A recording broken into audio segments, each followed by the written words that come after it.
Selamat berjumpa kembali dalam khotbah singkat melalui YouTube dan media sosial lainnya. Kali ini bertemakan hamba Tuhan, topik yang ketiga. Hamba Tuhan juga manusia. Kita buka dan baca Galatia pasal 2 ayat 20. Galatia 2 ayat 20. Namun aku hidup, tapi bukan lagi aku sendiri yang hidup, melainkan Kristus yang hidup di dalam aku. Dan hidupku yang kuhidupi sekarang di dalam daging adalah hidup oleh iman dalam Anak Allah yang telah mengasihi aku dan menyerahkan dirinya untuk aku. Ini merupakan pernyataan Rasul Paulus, sekaligus menyatakan tentang siapa dirinya dahulu dan bagaimana kehidupannya selanjutnya. Sekaligus menjadi dasar bagi kami, umat percaya, hamba Tuhan, untuk masuk di dalam kehidupan melayani Tuhan.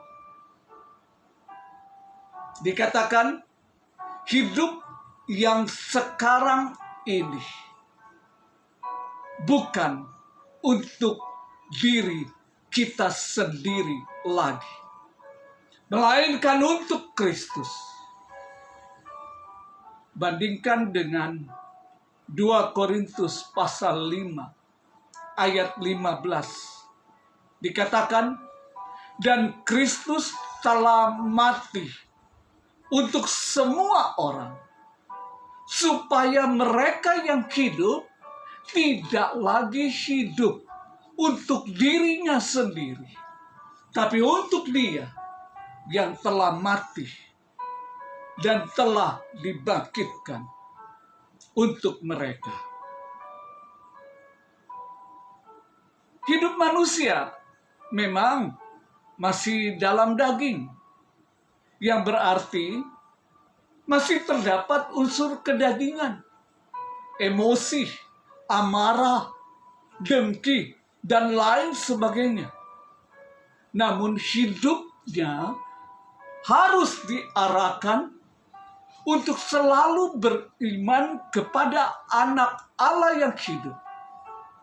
Maka kita tidak akan hidup di dalam kedagingan kita, karena Dia mengasihi kita, menyerahkan dirinya untuk kita, terlepas dari kedagingan, beriman kepada Anak Allah yang hidup. Dengan demikian, maka jelas bahwa seorang hamba Tuhan yang bernama Paulus juga seorang manusia.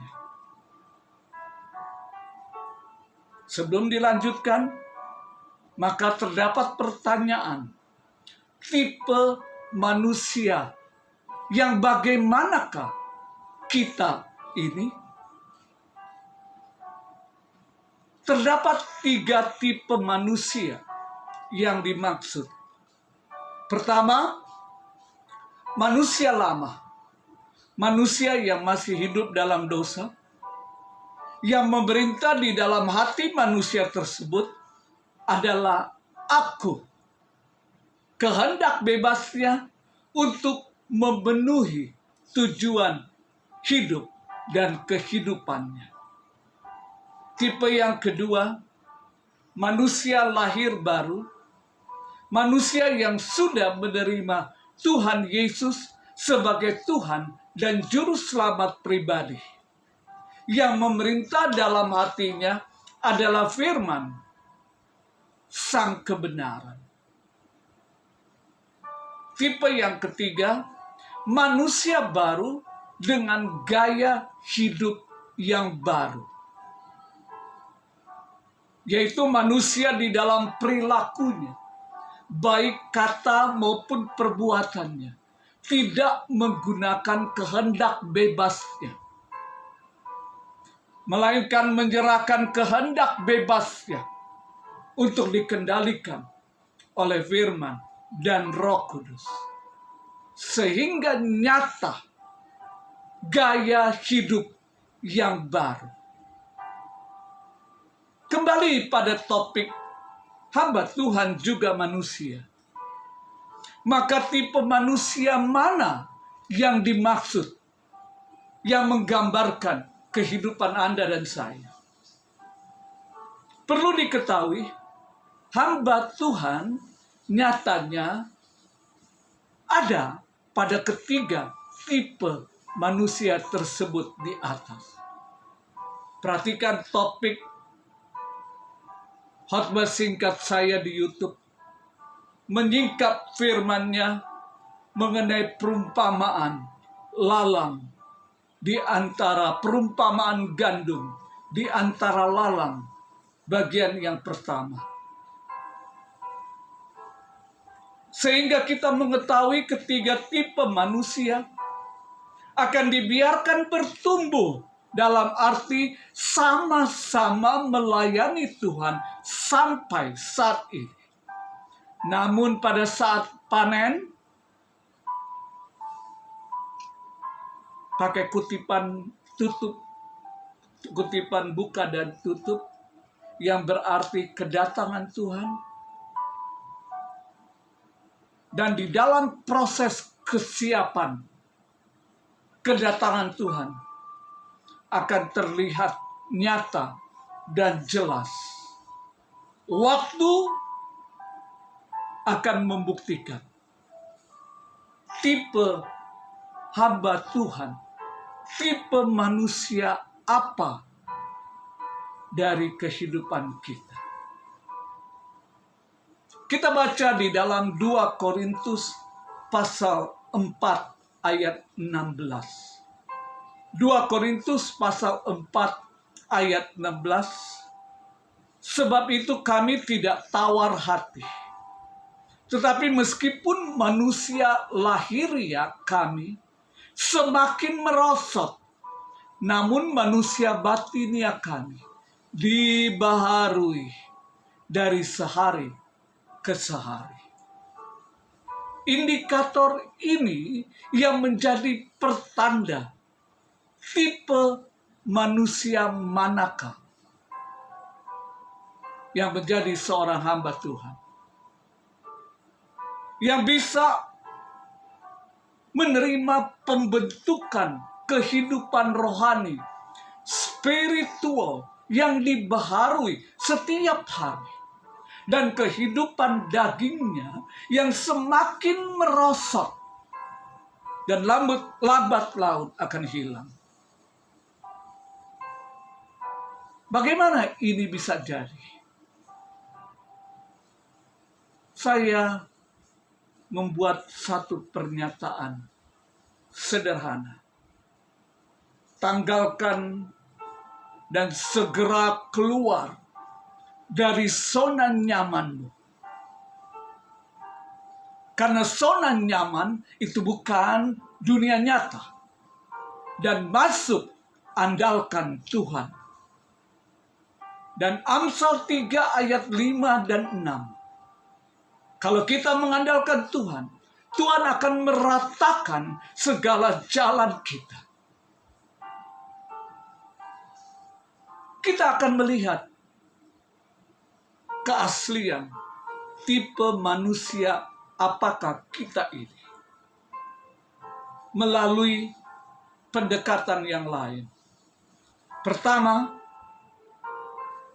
ibarat bangunan rumah diawali dengan pondasi. Tuhan Yesus memberikan 2 contoh dasar pondasi rumah. didirikan di atas pasir atau di atas batu karang. Atas pondasi ini keduanya bisa dibangun rumah. Namun perlu diuji. Ujinya dengan apa? Badai, angin besar, ombak bergelombang. Manakah yang masih bertahan? Pondasi di atas batu karang. Selain pondasi, juga berbicara mengenai bahan bangunan.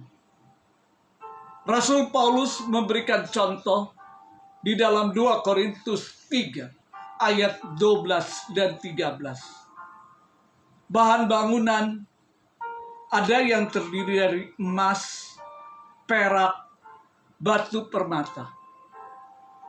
Dan bahan bangunan yang kedua, kayu, rumput kering, dan jerami. Keduanya bisa menjadi bahan bangunan untuk membangun rumah. Dan perlu diuji. Diujinya dengan apa? Dengan api. Apabila diuji dengan api, bahan bangunan manakah yang masih tetap ada?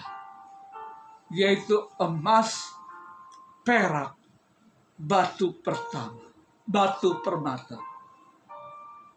Inilah yang menjadikan hamba Tuhan, meskipun seorang manusia, namun memiliki kekuatan dan kuasa yang besar karena bersumber kepada Tuhan Yesus Kristus yang tidak berubah dahulu, sekarang, sampai selama-lamanya.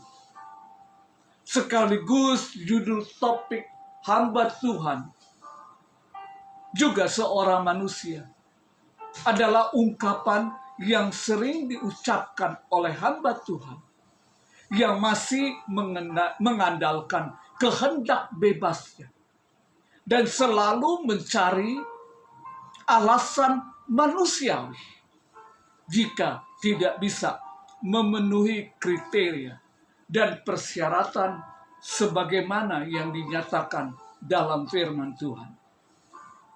Kiranya umat percaya bisa mengerti, hamba Tuhan bisa mengerti, menyadari bahwa pada dasarnya kekuatan yang ada dari seorang hamba Tuhan adalah Tuhan sendiri melalui firman dan Roh Kudus.